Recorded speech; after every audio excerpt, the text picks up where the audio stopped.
A partir de 1975, com a ideia dos mercados eficientes e menor interferência do governo, começou o desmantelamento do Estado de bem-estar social. Os salários foram reduzidos e as horas de trabalho aumentaram. Todo esse capital acumulado serviu apenas para o desenvolvimento da indústria bélica, na ótica militarista, para submeter outros povos e dominá-los. Esse novo período de expansão vai até o final dos anos 80, quando essa ideologia neoliberal se concentra no completo desmantelamento do Estado dominado pelo imperialismo. Entrou para a história com o nome de Consenso de Washington.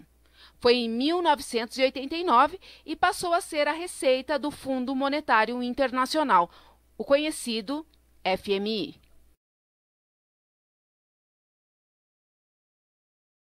Ou seja, era uma imposição para que os países pudessem contar com os empréstimos oferecidos pelo FMI. O Consenso de Washington, gente, não foi consenso, foi imposição, foi regra, não foi um receituário.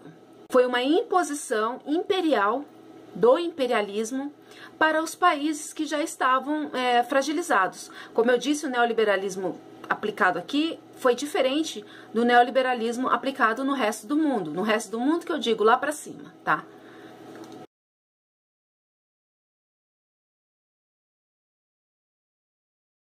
O Consenso de Washington foi, na verdade, uma consolidação do neocolonialismo. Agora me diz, como que um país ele pode se desenvolver com instantes ingerências, com imposições vindas de fora? Como, gente? Com o neoliberalismo houve também a desregulamentação do mercado, que depois da crise de 1929 tinha certas regras para seguir. Organizações, regras, padrões de funcionamento, enfim.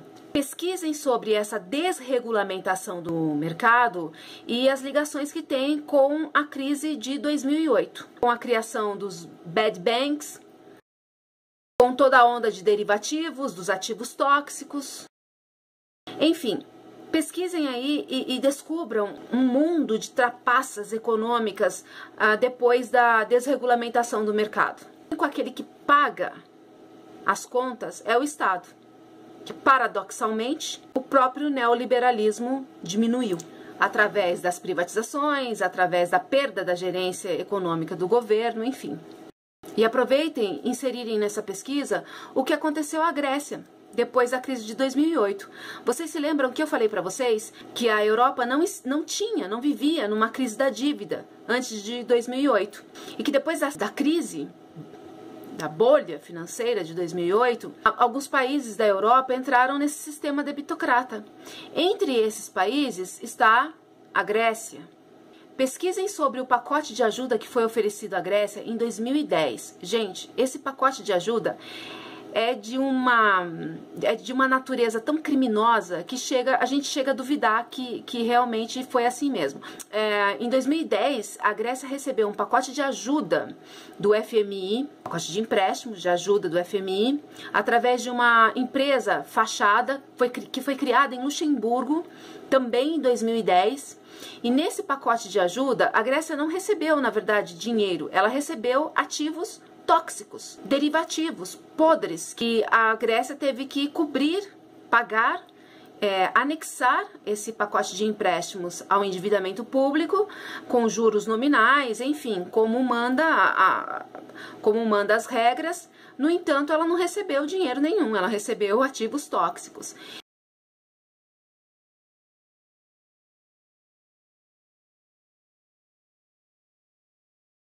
E o mesmo escritório de advocacia em Nova York, se eu não me engano, nos Estados Unidos, tramitou o pacote de ajuda oferecido à Grécia, foi o mesmo que cuidou do nosso plano Braid.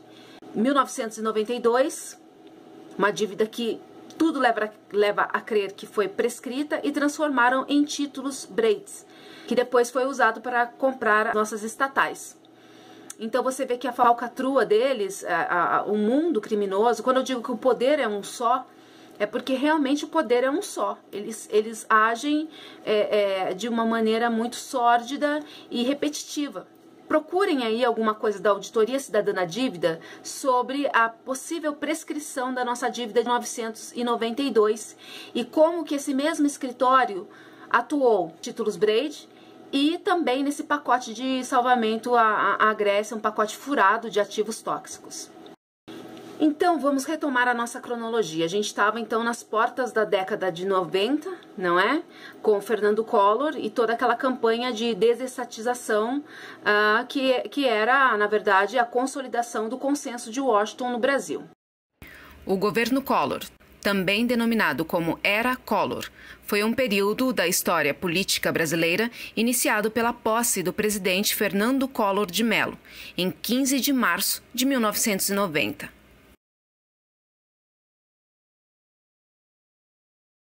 No cenário geopolítico, os Estados Unidos consolidaram sua hegemonia com o fim da União Soviética. O enfraquecimento do governo da União Soviética levou a uma série de eventos que terminaram por sua dissolução. Um processo gradual que ocorreu entre cerca de 19 de janeiro de 1990 a 31 de dezembro de 1991.